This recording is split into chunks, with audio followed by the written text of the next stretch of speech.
Hey, Enoch Sears here, founder and publisher of Business of Architecture, and I just wanted to share with you a short little 5-minute video clip of Steve Jobs that has some priceless tips in it for running a fantastic business. And I really feel if you listen carefully here, he talks about the foundation for what makes Apple great. And these two business lessons are applicable to any architecture firm and really any business in the world. Now, if you're not already on the Business of Architecture website and you're viewing this video on a different website, click the link below this video to go to the Business of Architecture website after you watch the video to have me explain and talk about these two key business insights. Let's see if the ones that you pick up are the same ones that I noticed, and let's talk about how this can help grow your business. These are things that I wish someone would have told me years ago when I started down the journey of entrepreneurship. So without further ado, here's Steve Jobs at a computer conference answering an audience member's question in 1997.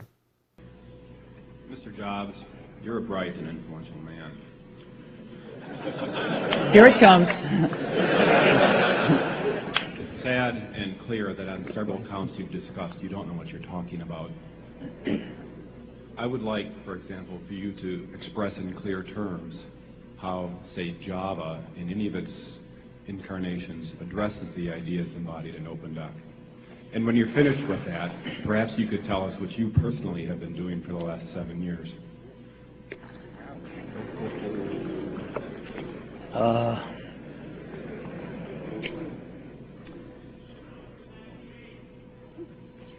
You know, you can please some of the people some of the time, but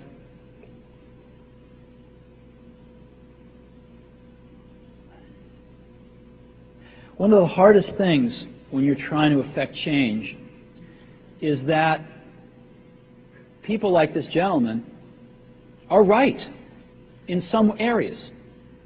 I'm sure that there are some things OpenDoc does, probably even more that I'm not familiar with, that nothing else out there does.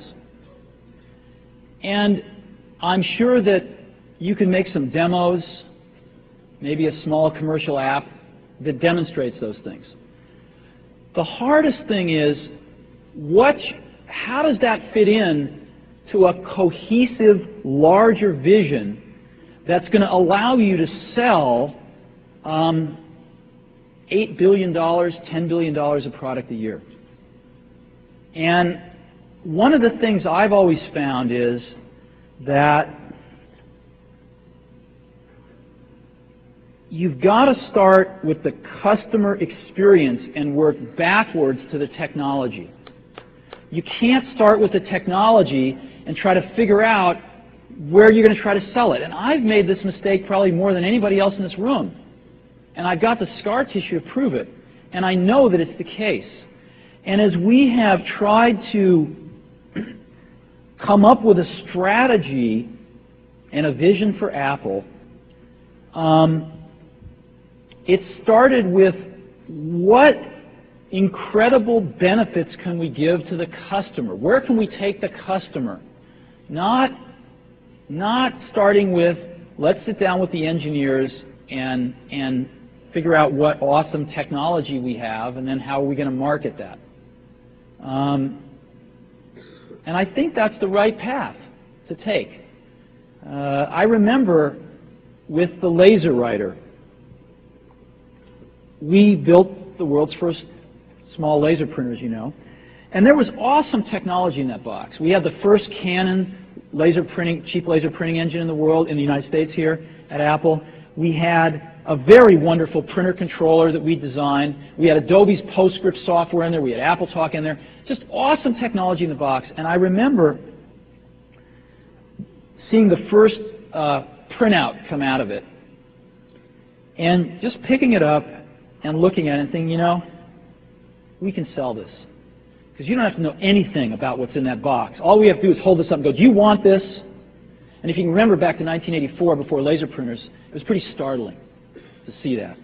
People went, whoa, yes.